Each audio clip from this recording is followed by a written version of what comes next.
And we basically took supper together. We had a very interesting conversation. And, you know, she basically said, I'm feeling tired, no, let me go to bed. So I told her, okay, I need to catch up on a few I love documentaries. So let me watch a few and I'll come to bed later. And she went to bed. And I waited for her to, you know, kind of sleep. So, and then I went to the gate, got my stash, and let's say the next morning she found me on the carpet.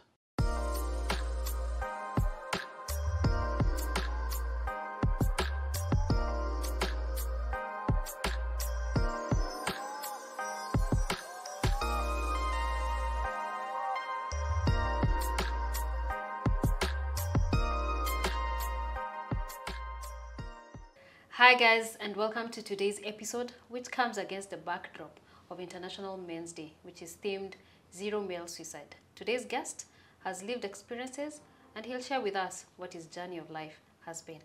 Karibu sana. Asante sana. Please introduce yourself. I'm Edwin Mburu, and I am a mental health advocate or a lived experience expert. I have a lived experience of severe combined ADHD, bipolar 2. I'm also a recovering alcoholic, 8 years sober and counting. Yeah, so that is Edwin in a nutshell, but maybe to add on a little bit, I'm an accountant by profession, but the mental health aspect of things is basically from my own lived experiences. And I have been doing a lot for the last 8 years to basically change the perspective and the narrative when it comes to mental health, especially in Kenya, and a bit of it globally. Yes. So take us through your journey of mental health. Where did it begin? When did you discover it? Just shine some light on your journey. Yeah, I had a normal childhood. Basically, I come from a family of 5 siblings or 4 siblings. I'm the third born. And my parents are teachers, or were teachers, they are retired now. So basically, my childhood was normal. And then I think my first interaction with, or where it all started, I would say, was in 2003, because that is the first time I tasted alcohol. How old are you at this time? I was 18, just cleared high school. So what started as a normal, you know, hanging out with friends, took me to a very interesting journey for the next 12 years. And all through the 12 years, I was struggling with suicidal thoughts. I also attempted suicide in 2011. And I couldn't connect that those are mental health issues, you get. So it was up to now 2015, that is when a lot of things changed. And that is where I started now understanding what exactly had been happening for the last 12 years, and actually even before that. Because now I could connect, we could connect dots on, you know, some of the patterns that had been there, but nobody could have known because there wasn't much information when it comes to mental health. Okay. Yeah. Let me stop there. Umekimbia sana. Okay. Let's go back to 2003. Yes. You've cleared high school. You're 18 at that time. You start taking alcohol. So, and then you said later on that you started having suicidal thoughts and all. So what's happening in this phase? You've cleared high school. What is your life like right now to get you to that point of the suicidal thoughts and all? What was very interesting was I started going to college. I'm an accountant by profession. So I started going to college to study accounting. And I had a bit of freedom because being a child of 2 teachers, you know, there's a lot of structure. But now when you go to college, you know, you have some few coins and you have these now, you know, bunch of friends that, you know, you are doing all sort of things. So I continued experimenting with alcohol. And then I realized that I don't even have to go to class. I can get notes and just continue drinking. And I did that for quite some time.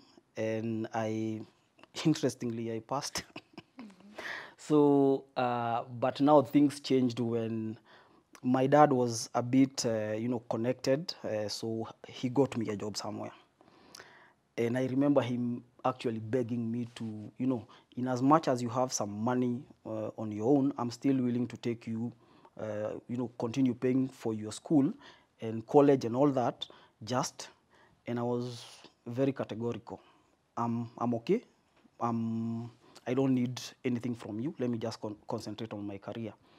But now that's where everything now became very, challenges that I couldn't, think about, because I have my freedom, I'm not paying rent, and I have a few coins. Nobody's asking me questions. So you finished school?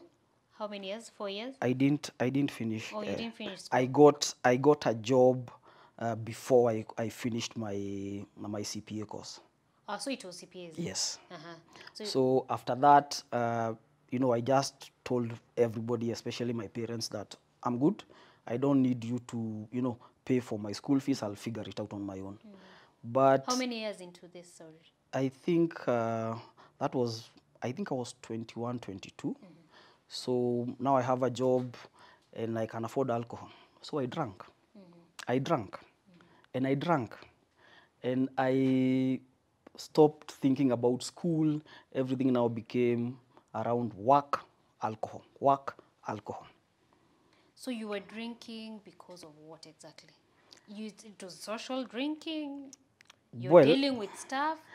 It started out as social drinking, you get.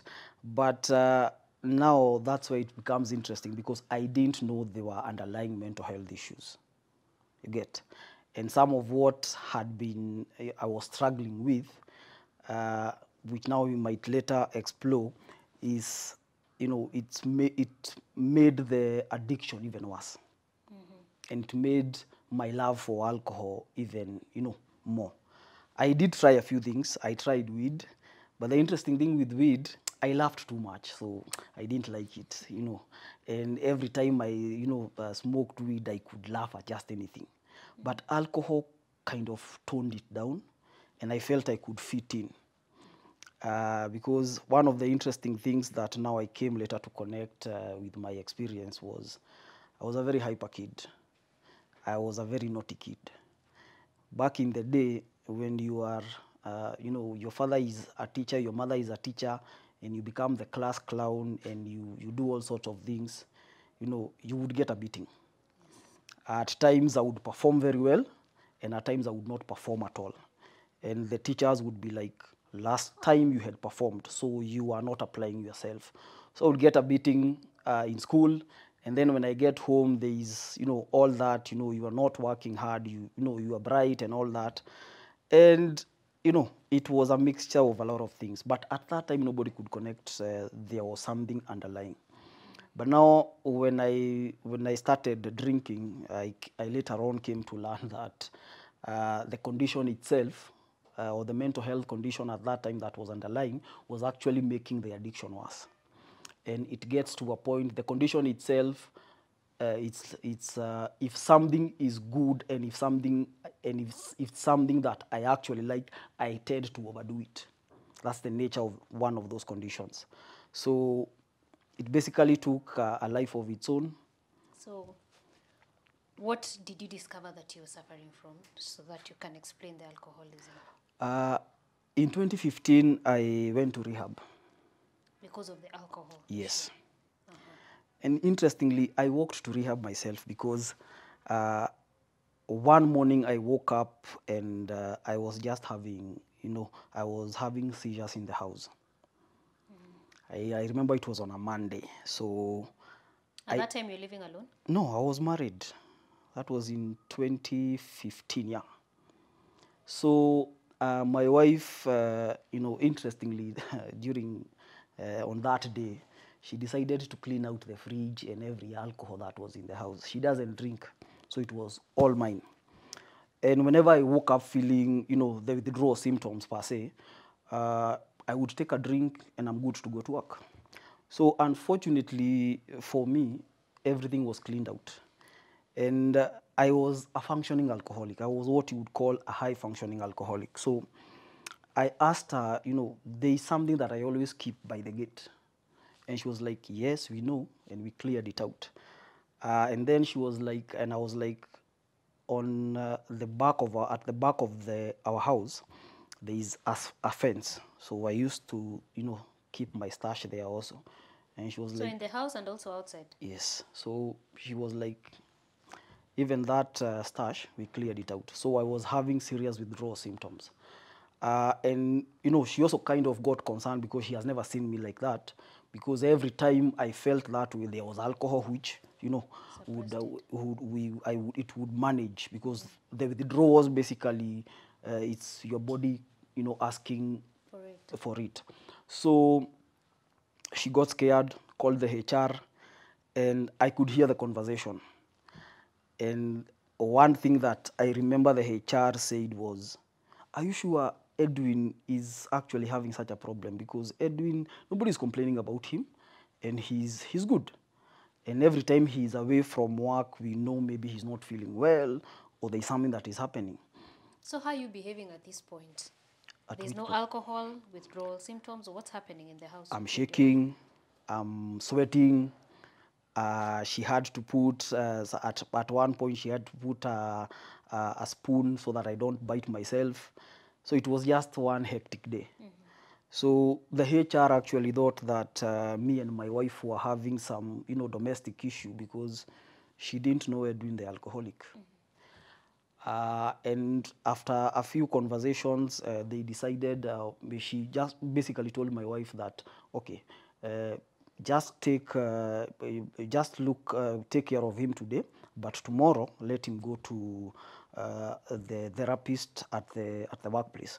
I work for University of Nairobi, so there's a health clinic. So the next morning, I woke up with, just a very bad day because there's no alcohol. And I went to my boss and I told them that I was informed I should go to the university therapist. But I want to point out this. I didn't go to the therapist because I had a problem or because I thought I had a problem. I went to the therapist and I used that direction because of two reasons. One, I didn't want fights with my wife or, the fact that she might even decide to leave. We didn't even have children at the time. So I didn't want her to leave. Number two, I didn't want to lose my job. I mean, I was using my job to maintain my interesting career in alcoholism, so to speak. So that's why I went. I went because I needed to manipulate and handle the situation. So I go to see the therapist and we started having a conversation. And I later on came to find out the initial conversation was basically a cage test. A what? A cage test. A cage test basically is, one, do you feel the need to cut alcohol? Do you feel angry when people talk about the way you are drinking or the way you are using or the way you are gambling? You get, whichever it is. Do you feel angry about it? When people talk about your drinking or when you're having conversations about, drinking and all that, do you feel guilty? And especially after a period of using, do you wake up in the morning and you're like, okay, you feel guilty about it? And the last one, the E, is, do you feel the need to, every morning wake up and, take a drink? What people in our settings we call kutoa lock. Now, if you answer any one of those, questions or one of those, questions basically as yes, there's a serious problem. And at the time, I also didn't think there's nothing that would come out of it. Okay? So I was very honest. So you didn't know about the cage test? I didn't know. So I was just going, So all of them were yes? Or yes, yes. All of them were yes. Because I couldn't function without alcohol. Whenever people talked about my drinking, I was mad. I was angry. I was, because I didn't have a problem.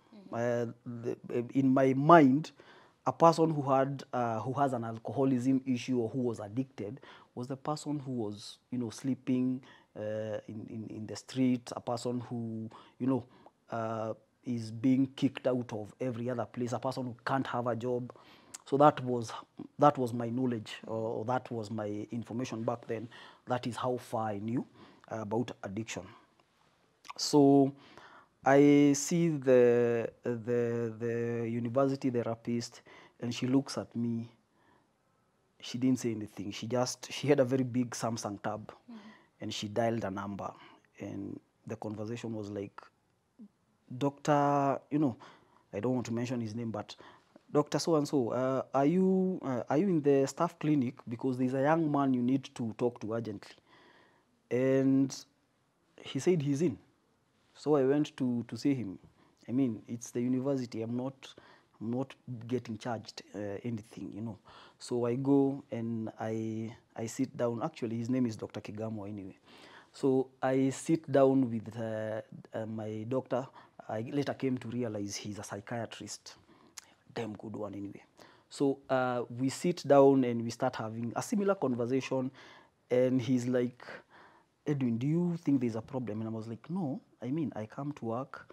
I am supporting my family the best way I can. So I don't think I don't have an issue. Because even in my mindset, an addict is a person who is on the streets, a person who doesn't have a job, a person who doesn't know, you know, left from right. You get? That was my perception at the time. So, and the doctor is like, okay, since since you're saying you don't have a problem, and there are people who think you have a problem, do you have a problem getting tested, or some liver function tests and something like that? And I was like, I'm okay, because you know, I'm not paying. So I didn't know that I was actually going to walk into treatment myself. So a referral is done, and that day I remember I went home, and I was very excited because of two things. One, the HR is aware that I went to see, to start getting sorted out. And then my wife is now like, oh, my husband is yes. I remember back then there was a Nakumat lifestyle.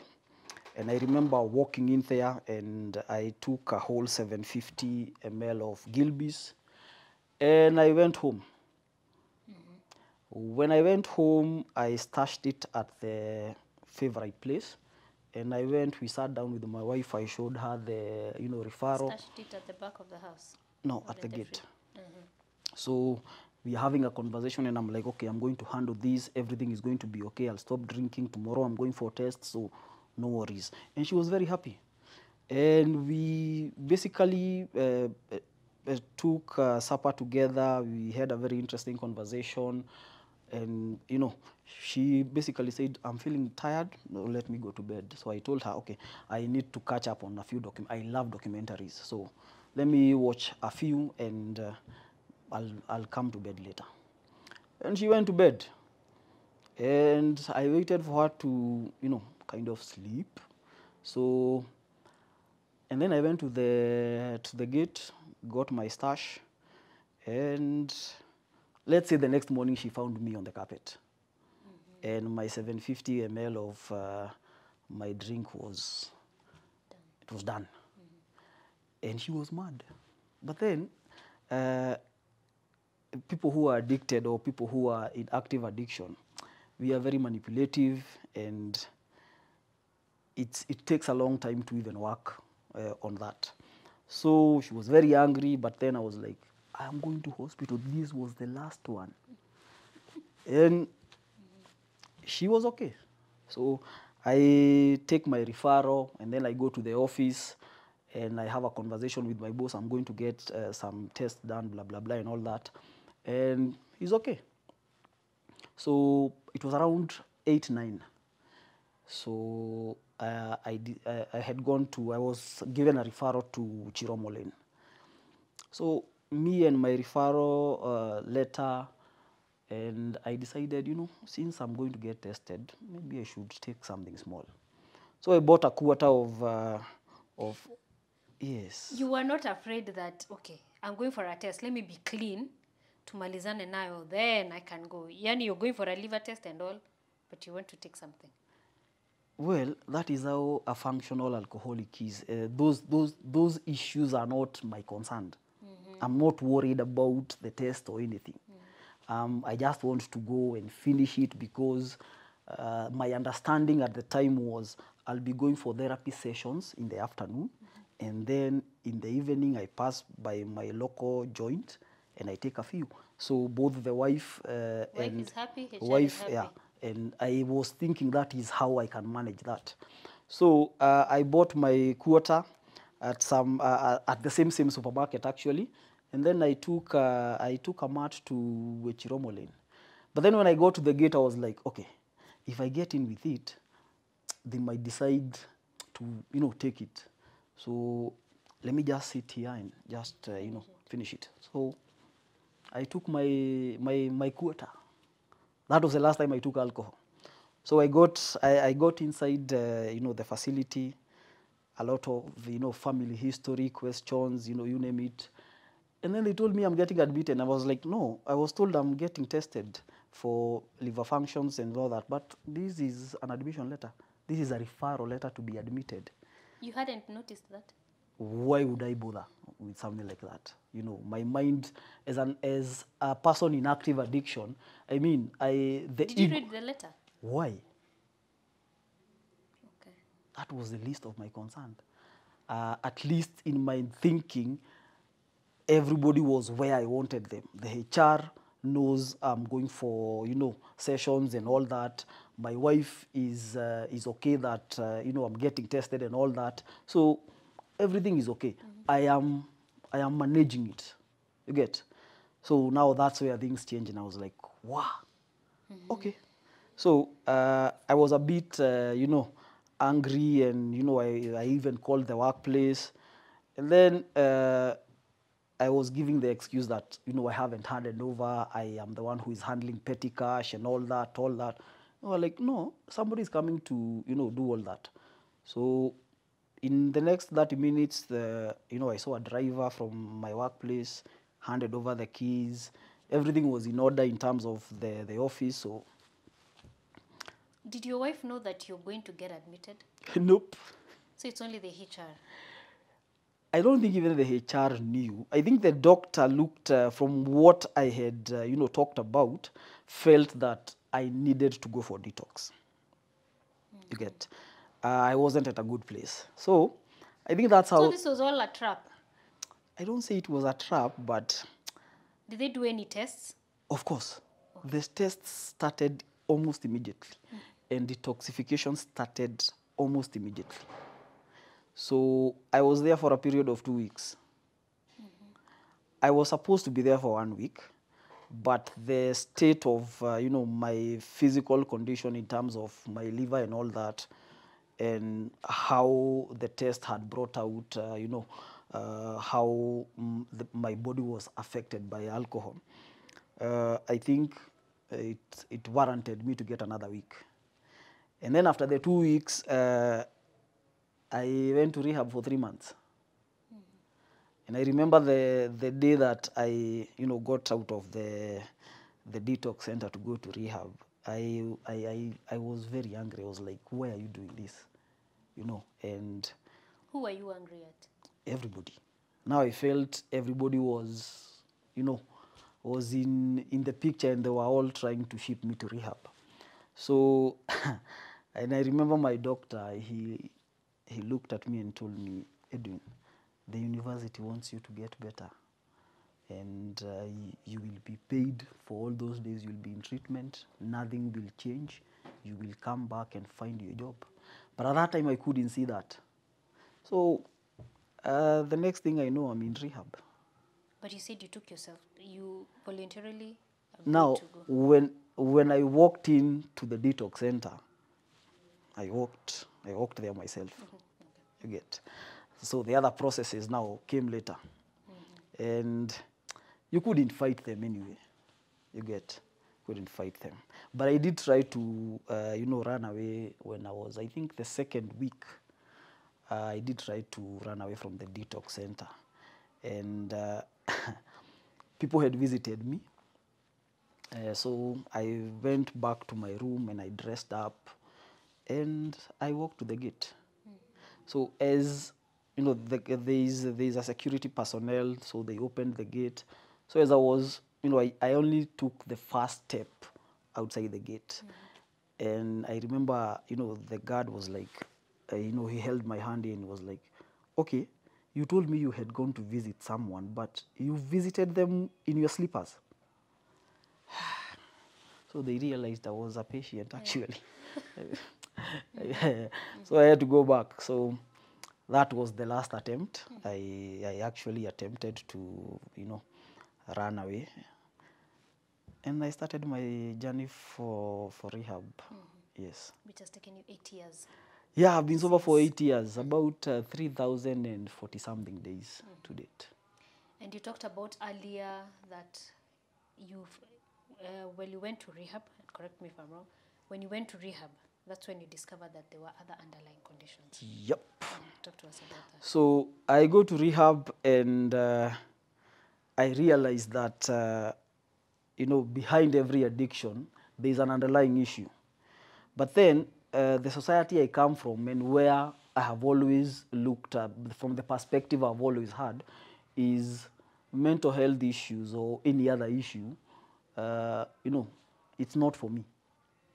I'm not sick, I'm not crazy, and whatever you are trying to tell me that there are some underlying issues that could be, that are actually mental health issues, you are telling me nonsense. And I was brought here because of alcohol. Those are other issues you are looking for. You get? And I was like, these are issues you're looking because I'm an employee of the university and they will pay. You get? So at the first few weeks, I was, fighting everybody. And then I started going for assessments. I started going for, intense therapy now started. And stuff started coming out. But the first thing that was actually confirmed was ADHD, Attention Deficit Hyperactivity Disorder. I have the combined type, so I'm extremely hyperactive. I have the concentration span of a 2-year-old, and I'm very impulsive. So that is how it started. But we dug deeper, and depression. That is where I connected something very interesting. That is when I remembered that in 2011, when I had suicidal thoughts and I attempted suicide, I was actually struggling with depression. But now the interesting thing is, around the same time, a neighbor or a person close to our area, died by suicide. And I remember going to, the barrio, and I was with my other friends, and I was like, me, I can't do that. That is not manly. In a few weeks, I had actually attempted suicide. So that is how, I think that's how stigma was, or stigma is in our community. That I have attempted suicide, but when I heard that you have actually died by suicide, I'm there telling people, this is not manly, this is not good. By the time you're saying that, has that thought crossed your mind? By the time I was going to that barrio, Yes. I had attempted suicide 2 weeks prior. Okay. And you're here telling people this? Yep. So you can see the level of, ignorance I had at that time. And you can also look at it from a perspective of internalized stigma or self-stigma. The fact that I have stigmatized myself and I don't want to, even talk about my experiences because I know how the community will look at it. And on top of that, I'm also stigmatizing a person I knew who died by suicide. What are the people around the burial saying about this death of this person? The same thing I was saying. It is not manly, he's weak, all sorts of things. So you're already seeing them that they may say the same thing about me. Yep. So I start talking about it, I start talking about our friend in the same way that these other people will talk if it was mine. And looking back, were there issues that were troubling you, and what were your parents saying about, now let me take you back to when you were experiencing ADHD as a young boy. What was their reaction? What were they saying about you? I mean, what was happening at home? Everything was okay. I was just the naughty kid. The naughty kid who doesn't apply himself, because when he does, he performs. The naughty kid who has been given every opportunity, but still looks for a way to mess things up. You get? So I think even in high school, by that time I would also feel I can't really fit in because I'm very different. But I can't understand it, but I can see or I can feel I'm a bit different. You guys are calm, you kind of think through things. Me, I'll just do whatever you get. And I think even when I started now, taking alcohol is because alcohol would kind of numb and I would be able to fit in without you people thinking, okay, where are you? Why can't you be like us? Why can't you behave like this? So alcohol kind of. But now the interesting thing with ADHD, when something is very good, you tend to overdo it. When you overdo alcohol, what will happen? Alcohol in large quantities is a depressant. So you will start getting, depressed. And add on to other, life circumstances and all that and life pressures, you basically now start going through depression. And research also has it that people with unmedicated, undiagnosed ADHD, especially men, they are more likely to engage in, substance use, activities. And I'm a classic example. That is what happened. Yeah. So Edwin, you've told us about your rehab journey. 3 months in, recovering from alcoholism, diagnosed with ADHD and anxiety. How are you bringing in your parents to tell them what has transpired in these 3 months, and how is the recovery journey and support looking like? The interesting thing is, as you start treatment, they involve everybody who is part of your support system.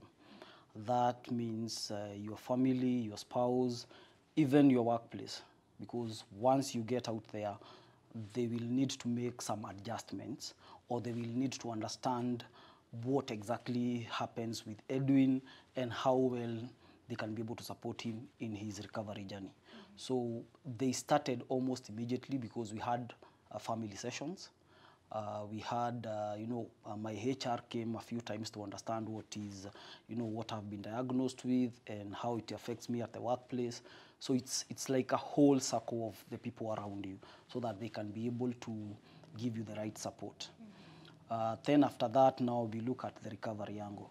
And I think it's important to note that recovery is not linear, and it is not a destination. It's a journey. So what you are doing in the first year of recovery might be very different from what you're doing when you're 8 years in. You get, because you build upon it, you learn new coping mechanisms, you bring in other people in your recovery or in your support system. So it's a journey of self-discovery, but the most important thing in recovery is, one, you have to be self-aware. And then you have to have self-acceptance. So you acknowledge that you're dealing with alcoholism, so I know I cannot mess around with a drink. I know I cannot mess around with, a drug, whatever it is. So that is self-awareness, that is self-acceptance. And knowing that I cannot mess around with such things. I know places that I can't go or I shouldn't go. I know people I don't need to associate with because I'm more likely to relapse with a certain crowd of people you get. So it's a journey of every day you're putting out yourself there and learning and, protecting yourself and understanding what makes you tick. You get, so coping mechanisms. Personally, I enjoy driving, reading, documentaries, and also giving back to the community, because that is one of the main steps in AA, that you have to, pass on the message and, basically share in order to support and in order to help other people see that recovery is possible. Yeah. And talking about sharing with other people, you're doing more than just sharing with people. What more are you doing about your journey to enlighten the society about what you've been through? Now that is another angle because I am the founder of Mentally Unsilenced. It is an NGO that is focusing on mental health. Key focus areas are workplace mental health. There is also peer support, because peer support is something that people don't understand. And there is also ADHD coaching. I'm a certified ADHD coach, internationally accredited. So that focuses on people specifically diagnosed with ADHD, and it is a specialized form of coaching for people with ADHD. And there is also a lot of advocacy in terms of mental health and stigma, because stigma decreases access to care. So you might have the best facilities around, but if you have not empowered people to fight stigma at the grassroots, nobody's going to go for treatment because they don't want to be labeled. So I have done a bit in terms of stigma, both locally and globally. I have written for the Lancet Commission in terms of mental health stigma. I have worked with a few organizations globally in terms of stigma. So there is CBM Global, there is Time to Change. Time to Change, I actually did the forward on one of their toolkits for mental health, dealing with stigma. So a bit of research also with a few organizations in terms of stigma. I have also been published in the World Psychiatry Journal. And recently I got a position with Global Mental Health Peer Network. I'm part of their global team. It is also an organization that is actually led by people with lived experience, founded by people with lived experience, and focusing on people with lived experience to give, to be a voice for people with lived experience. Talking about that, it's very, I wouldn't say very prevalent, but it's a discussion that is commonly coming up in our society right now.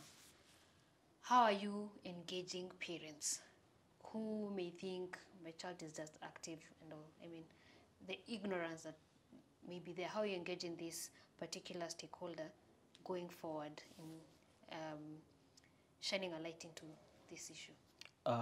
Just like I had earlier mentioned, one of the things that I'm very passionate about is advocacy. And advocacy will go hand in hand in, with destigmatizing mental health. So I do have a specific focus on certain conditions like ADHD, because I know how it affected me as a child, and I know how my parents missed it out, and not because they didn't want to, to see it or something like that, but because they didn't know. So I'm out there creating awareness. But if or when I meet a parent or a caregiver to a child, or even a spouse, with ADHD, I make a point of providing as much information as possible, because the other thing is a lot of people don't have information, and a lot of stigma, comes from the lack of proper information. So with that, I'm trying to also, Mentally Unsilenced is also trying to create platforms and remove, the misconceptions that are there in terms of, mental health and conditions specific like ADHD, because ADHD in most cases is looked as, especially in men, is looked as being naughty or not applying themselves.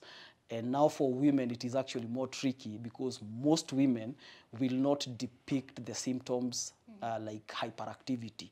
So most women are actually diagnosed later, because a typical young girl will not be hyperactive. But a typical young boy will be hyperactive, and you'll find that they'll be diagnosed maybe at an early age. So that is also another perspective, because that is information that people don't have. And what are some of these symptoms? ADHD is a condition that is mainly characterized by impulsivity, hyperactivity, inattentiveness.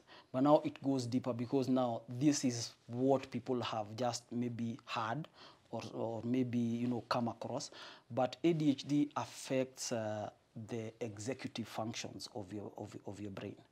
When we mean executive functions, those are skills that you need to function and you need to carry out your daily activities. So you find things like planning and prioritization, emotional regulation, you find something like working memory, you know, you find something like time management, you get. So they seem very, you know, very easy things, but a person who is struggling with ADHD or diagnosed with ADHD will struggle with one or most of those executive functions.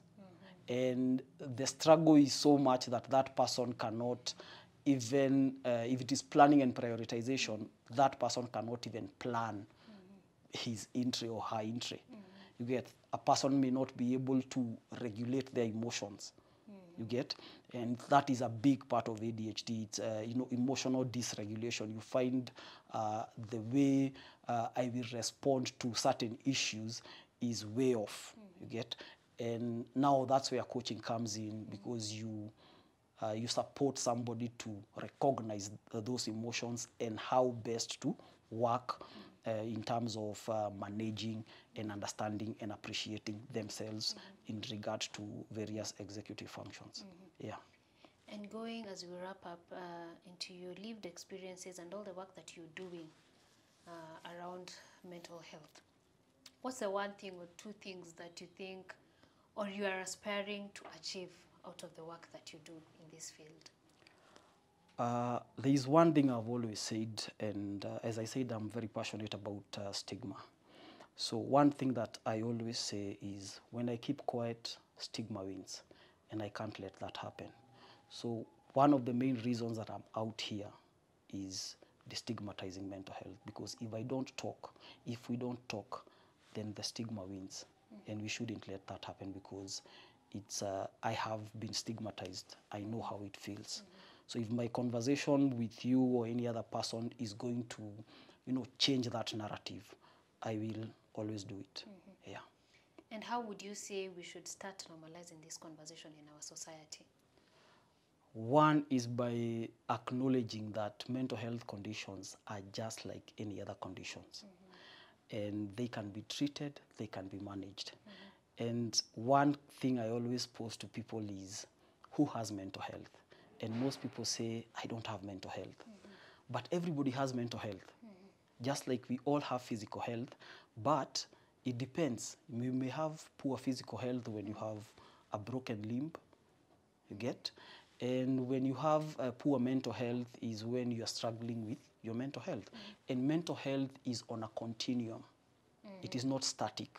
So at one point you will have poor mental health, but then it goes, as you intervene and you have the right kind of support and interventions and all that, your mental health will improve. So it is important for people to understand that we all have mental health. The difference is whether you have poor mental health or whether you have good mental health. Yeah. So which raises the question, I'm just curious, if you've been diagnosed and you've been on medication, do you get healed completely, for lack of a better word? Or you'll always be on medication, but at some point you'll be able to now manage it completely through medicine? Are you always on drugs? Yeah, now that is also specific to a person. That is why we, even in treatment, there is what we call a person-centered approach. Such that we may be both having the same condition, but I'm on medication all through, but maybe you are put on medication for 2 years and you're good. So it depends. Yeah, so you can't say that everybody is going to be medicated. Personally, for me, I have been on medication for the last 8 years. And with a new diagnosis of bipolar, I have medication for bipolar. And I am at a place where I know medication works for me, so I don't fight it. You get? And when I have questions, I have a very supportive treatment system in terms of my doctors, my therapists. So I'm able to engage with them very comfortably, and I get feedback, and you know, we still work on my recovery journey together. So it is dependent on the condition and how the condition affects you, okay? So there are people who will have depression and they will be put on medication for 2 years, and then after that, they are good to go. Only once in a while they check in and they adjust or something like that. Yeah. And what are the safe spaces that you would say were created for you, and what are the safe spaces that perhaps should be created for other people with mental health? It is our initiative and our responsibility to create safe spaces. I have created a few, safe spaces in terms of, being mentally unsilenced and all that. There are spaces I've created. And what we are talking about is making sure that everybody in the community has somewhere to go when they feel distressed. So we are the most important thing we need to now start looking at is community-based interventions. And that is why I'm so passionate about peer support, because peer support will start from the ground up. And we need to incorporate peer support in community interventions and even in clinical settings, because that will help the clinical team to work hand in hand with people with lived experience and people who can see, mental health and support systems from a different perspective. The clinical model will see things differently. The peer support model will see things differently. But when they work hand in hand, you will create a very robust and very impactful peer support system that will actually benefit the community in the long run. So my passion about creating peer support system at the community is based on that fact that we need to incorporate both the medical and the non-medical or lived experience perspective.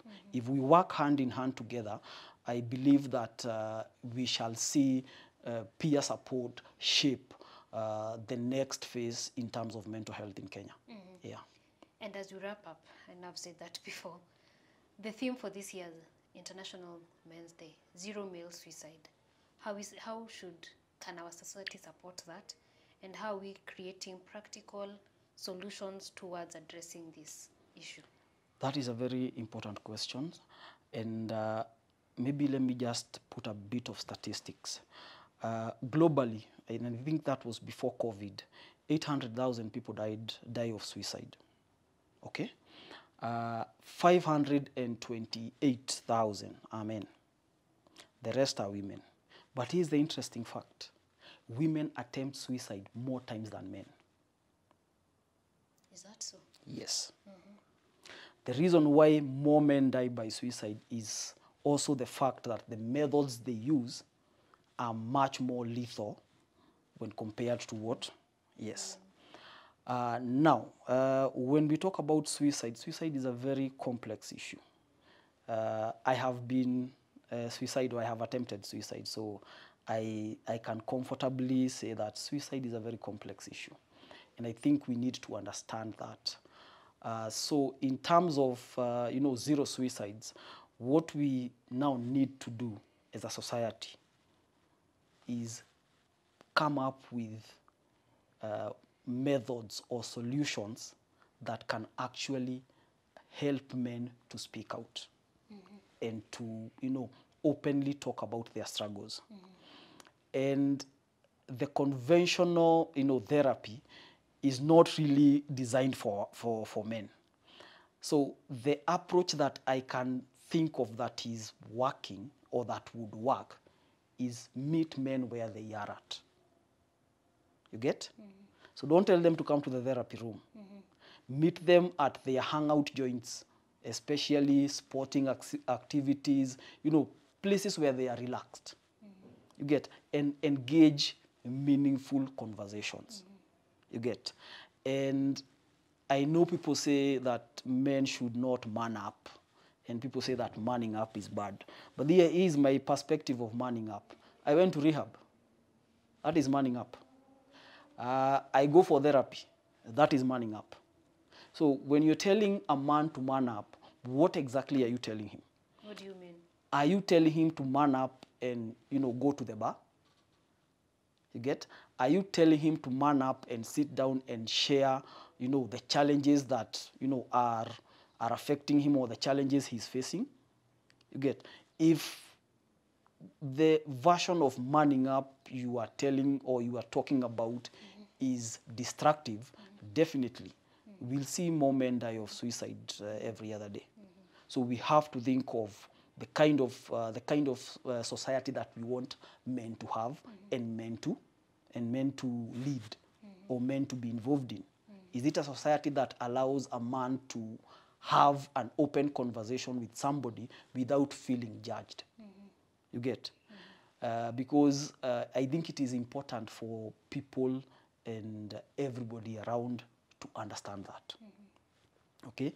Of course, there is the cultural aspect of it, that we need to look at the progressive aspects of that culture, and the non-progressive part of some culture. Because all that will come into play when you're talking about, you know, supporting men. Because, and I don't like using the word help. See, when you say help, it's you're looking at it from a perspective that I can't be able to do anything for myself. But support is I walk with you, okay? Because I already acknowledge that you have whatever it takes within you to, you know, to sort out your challenges. So I'm only walking with you just to, you know, give you support and let you know that you got this. Yeah. Thank you so much. I appreciate your time. Thank you. For coming to today's show and sharing your journey with us. I hope maybe the society at some point can turn this conversation around for better. Asante sana. Thank you guys for watching today's episode. I hope that it's a conversation that can continue and can be picked, and we can turn around the situation that the society as a whole, not just in Kenya, but globally, against this backdrop of this year's theme of zero male suicide, that it can turn around. Until next time, please like, share, and subscribe.